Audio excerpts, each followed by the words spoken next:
नमस्कार दोस्तों, मैं आपका अपना दोस्त इंस्पेक्टर इंजीनियर हेतराम गुजर हमारे यूट्यूब चैनल केसीसी कोटपुतली में हार्दिक स्वागत अभिनंदन करता हूं। दोस्तों कैसे हो? आशा करता हूं सभी ठीक होंगे। तो चलिए दोस्तों, आज हम एक नए टॉपिक भाज्य, भाजक, भागफल और शेषफल वाला है। इस पर हम कुछ डिस्कस करेंगे और कुछ एक सवाल भी इसके अंदर करेंगे हम, जो कि अक्सर एग्जाम में पूछे जाते हैं। तो सबसे पहले हम टाइम खराब नहीं करते हुए डायरेक्ट हम अपने टॉपिक पे चलते हैं दोस्तों। तो एक चीज़ देखिए दोस्तों, इसमें भाज्य होता है, भाजक होता है, भागफल और शेषफल। ये एक ऐसा अ, सूत्र होता है जिसके अंदर ये चारों चीज़ें बंधी होती हैं। तो सबसे पहले तो ये भाज्य का सूत्र होता है। भाज्य बराबर भाजक गुणा भागफल प्लस शेषफल। और इसका एक दूसरा सूत्र दूसरे रूप में इस प्रकार भी होता है, जिस तरह से हम भाग देते हैं, तो भाग का ये चिन्ह होता है इस तरह से। और इसमें ये पहले भाजक आता है, फिर भाज्य बीच में आता है, भागफल बाद में जो उसमें आता है और शेषफल नीचे बचता है। इस तरह से ये का एक एक ढांचा है, स्ट्रक्चर है, इसका एक फेस है। तो कभी ये फेस काम आएगा, कभी ये फेस काम आएगा। दोनों अलग-अलग से काम आते हैं। और इस तरह के जो सवाल होंगे, कोई इस सूत्र पे बेस्ड सवाल होगा, कोई इस सूत्र पे बेस्ड सवाल होगा, तो दोनों ही इसमें इम्पोर्टेंट हैं और दोनों को याद रखना है आपको। और आशा है कि आपको याद होगा, क्योंकि ये बहुत ज़्यादा कठिन नहीं है। तो चलिए दोस्तों, हम डायरेक्ट सवाल के ऊपर चलते हैं। एक एग्जांपल लेते हैं जिसमें भाज्य का मान दिया है 46 और भाजक हमें ज्ञात करना है, और भागफल का मान 9 दिया है, शेषफल का मान 1 है। तो हम डायरेक्ट इसको सूत्र में रख देते हैं यहाँ पे। सूत्र में रखेंगे तो भाज्य का मान क्या है? 46। भाजक हमें ज्ञात करना है गुणा भागफल 9 है प्लस शेषफल 1 है। अब उसके बाद ये जो शेषफल है, इस शेषफल को हम पक्षांतरण करके और इधर की साइड में लाते हैं। पक्षांतरण करके इधर की साइड में लाते हैं। आपको थोड़ा अजीब सा लग रहा होगा कि ये आखिर इधर कैसे आया? तो चलिए दोस्तों, मैं इसको ये बता देता हूँ कि देखो, ये संख्या इसको इधर लिखूँ चाहे इसको इधर लिखूँ, उससे कोई फ़र्क नहीं पड़ता है। ये पूरी की पूरी संख्या में यदि इसको उठा के पहले लिख देता, इसको बाद में लिख देता, तो उससे कोई फ़र्क नहीं पड़ता है। इसमें मैंने यही किया है कि पूरी संख्या को मैंने पहले रख लिया, इस संख्या को मैंने बाद में रख दिया। तो ये जो संख्या है 1, ये इधर जाएगी तो माइनस की हो जाएगी 46। तो इस तरह से आप देख रहे हो कि ये जो संख्या है यानी कि भाजक भाजक गुणा भागफल बराबर भाज्य माइनस शेषफल। इस तरह से ये इसको करेंगे सोल्व, तो ये 45 आता है। अब उसके बाद हमारे को ज्ञात करना है भाजक। तो भाजक ज्ञात करना है, तो जो साथ में संख्या है उसका हम भाग दे देते हैं, और साथ में जो 9 है उसका भाग दिया 45 में, तो 5 पर जाता है। तो इस तरह से ये जो हमारा भागफल जो आएगा, भागफल का मान जो हमारा सॉरी, भाजक का जो मान आया है हमारा, तो भाजक का मान क्या आया हमारा? 5 आया इसमें। यानी कि भागफल का जो भाग हमने दिया इस संख्या के अंदर 9 का, तो ये जो 5 आंसर आया, ये हमारा क्या है? भाजक है। इसी तरह के और भी सवाल होंगे तो उनको हम कर सकते हैं। तो चलिए एक सवाल और ले लेते हैं हम ऐसा ही, जिसकी अलग-अलग मान होते हैं, तो और क्लियर होगा।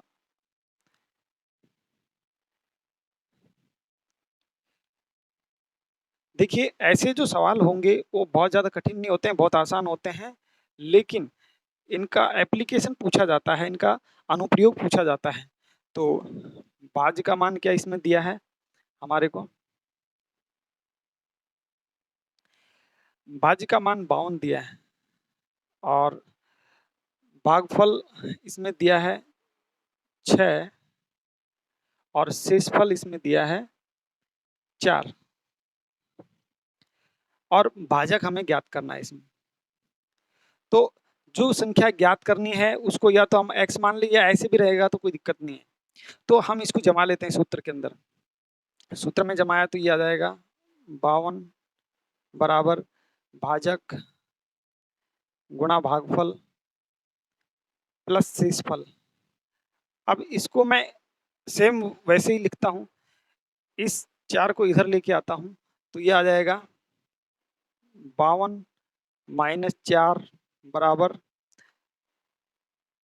ये हमें ज्ञात करना है भागफल, भाजक हमें ज्ञात करना है, भागफल का मान 6 है। तो इसको यदि इस तरह से हम हल करते हैं, तो इसका मान तो हमें ज्ञात करना है।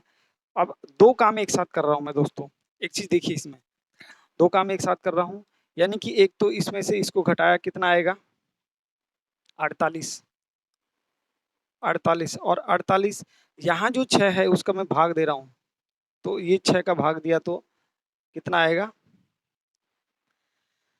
6 का यदि भाग दूँगा तो मैं 8 आएगा इसमें, 8 छक्का 48। तो इस तरह से ये जो इसका आंसर आएगा, ये बहुत आसानी से हम निकाल सकते हैं। तो इस तरह के जो सवाल होंगे, मैं आशा करता हूँ कि आपको समझ में आया होगा और नहीं आया है तो फिर दोबारा से एक बार देख लीजिएगा। ये यदि ये कहीं आपको दिक्कत कर रहा है तो मैं इसको इस रूप में भी लिख लेता हूँ। देखिए मैंने बताया था कि पहले और बाद में लिखने से कोई संख्याएँ उसमें फ़र्क नहीं पड़ जाता है। तो इस संख्या को ऐसे लिख लेता हूँ मैं, बराबर 52 माइनस 4 बराबर कितना हो जाएगा 48। अब 48 में 6 का भाग देंगे तो 8 छक्का 48, इस तरह से इसका आंसर आता है दोस्तों। तो इस तरह के सवाल अक्सर एग्जाम में पूछे जाते हैं, जो छोटे एग्जाम होते हैं एसएससी वगैरह का, जीडी कांस्टेबल वगैरह के एग्जाम होते हैं, उनमें ऐसे सवाल पूछे जाते हैं। लेकिन जो थोड़े स्टैंडर्ड के होते हैं एसएससी के और एग्जाम, उनके अंदर थोड़ा-सा इनका एप्लीकेशन आता है। तो वो कैसे एप्लीकेशन होंगे, चलिए उनके बारे में डिस्कस करते हैं हम दोस्तों। तो एप्लीकेशन उसका इस प्रकार से होगा, मैं अभी इसको मिटा रहा हूँ सूत्र को, आप थोड़ा इसको याद रखना। और अभी मैं जो नीचे जो सवाल दिया है उसको हल करने के लिए ये जगह बना रहा हूँ। इसमें आप देखिएगा, हमारे को एक सवाल दिया है नीचे, क्या किसी संख्या को 32 से भाग देने पर 29 शेष बचता है, तो उसी संख्या को 8 से भाग देने पर शेष क्या बचेगा। अब ऐसे जो सवाल होते हैं दोस्तों, उनको सोल्व करने का एक ही तरीका है हमारा। ऐसे जो सवाल होते हैं उनको डायरेक्ट तरीके से सोल्व करते हैं, लॉन्ग मेथड से नहीं करेंगे, इनको डायरेक्ट तरीके से सोल्व करेंगे। और इनको डायरेक्ट तरीके से सोल्व करने के लिए जो शेषफल दिया है, ये जो शेषफल दिया है, इस शेषफल में उस संख्या का भाग दे देंगे जिसकी भाग देने के लिए कहा गया। जैसे 8 का भाग देने के लिए कहा है तो 8 का भाग दे देंगे डायरेक्ट। तो हम क्या करेंगे इसमें, 29 के अंदर भाग दे देंगे किसका, 8 का, 8 तिया 24, बच गए 5, दैट इज आंसर, यही आंसर है। तो इस तरह से इसमें ये सवाल आ जाता है। तो दोस्तों जो भी ऐसे सवाल होंगे कि जिसमें ये बोले कि किसी संख्या को 32 से भाग देने पर शेष इतना बचता है, तो उसी संख्या में किसी संख्या का भाग देने पर क्या आएगा शेष। तो ऐसे जो शेषफल होते हैं, जिस शेष में भाग देने की बात करता है, उस शेष में उस संख्या का भाग दे देते हैं जिसका भाग देने के लिए कहे। जैसे इसमें 29 शेष बचता है तो 8 का भाग देने के लिए कह रहा है, तो 29 में 8 का भाग दिया तो 3 बार गया और शेष इसमें 5 आ गया, इस तरह से। तो एक और दूसरा एक सवाल और ले लेते हैं ऐसा ही हम।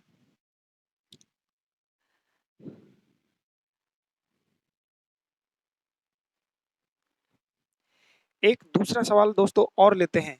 जैसे मान लो इसमें संख्या दिया है 342 से, और ये बहुत इंपॉर्टेंट सवाल है दोस्तों, ये एग्जाम में अक्सर पूछा जाता है। 342 को, किसी संख्या को 342 से भाग देने पर 47 प्राप्त होता है, यानी 47 शेष बचता है। तो 18 से भाग देने पर शेष क्या होगा। देखो ऐसा है, इसमें ये कहा कि इतने से भाग देने पर 47 शेष बचता है, तो इसी संख्या को 18 से भाग देने पर शेष क्या आएगा। क्या कहा, किसी संख्या को 342 से भाग देने पर शेष 47 प्राप्त होता है, तो उसी संख्या को 18 से भाग देने पर शेष क्या होगा। तो इस सवाल को भी ऐसे ही करेंगे। इसमें भी शॉर्टकट करने के लिए हमें जो शेषफल दिया है 47, उसमें हम डायरेक्ट 18 का भाग दे देंगे और जो हमारा शेष बचेगा वही आंसर होगा दोस्तों। तो देखिए, जस्ट ही मैजिक। इसमें कितना टाइम लगता है आप खुद ही नोट कर लीजिएगा इसको। 47 और भाग दे रहे हैं 18 का, 18 दूना 36, कितना बच गया, 1 1 11, दैट इज आंसर। ये 11 ही इसका आंसर है दोस्तों। इस तरह से हम जो भी ऐसा सवाल आएगा उनको बहुत ही शॉर्टकट तरीके से हल कर सकते हैं, और अक्सर एग्जाम में ऐसा सवाल ज़रूर आता है दोस्तों। तो मैं आशा करता हूँ कि ये सवाल आपको समझ में आया होगा, और सवाल समझ में आया है तो मैं एक आपसे ये भी आशा रखता हूँ कि यदि ये एग्जाम में सवाल आए तो आपका 100% श्योर और ठीक होना चाहिए, ताकि मैं उम्मीद कर सकूँ कि जो मैंने बताया वो आपको अच्छे से समझ में आया होगा। तो आशा करता हूँ कि दोस्तों ये वीडियो आपको अच्छा लगा होगा, और यदि वीडियो हमारा अच्छा लगा है तो हमारे चैनल को सब्सक्राइब कीजिए, लाइक कीजिए, शेयर कीजिए इस वीडियो को ज़्यादा से ज़्यादा। और यदि नए वीडियो हमारे इस चैनल पे देखने हैं तो हमारे चैनल को सब्सक्राइब करने के साथ-साथ बेल आइकन पर प्रेस कीजिए, ताकि जो भी नए वीडियो आपको मिले वो जल्दी से जल्दी, जब जब भी हम वीडियो डालें तो तुरंत आपको वीडियो मिले। तब तक के लिए bye bye, have a nice day.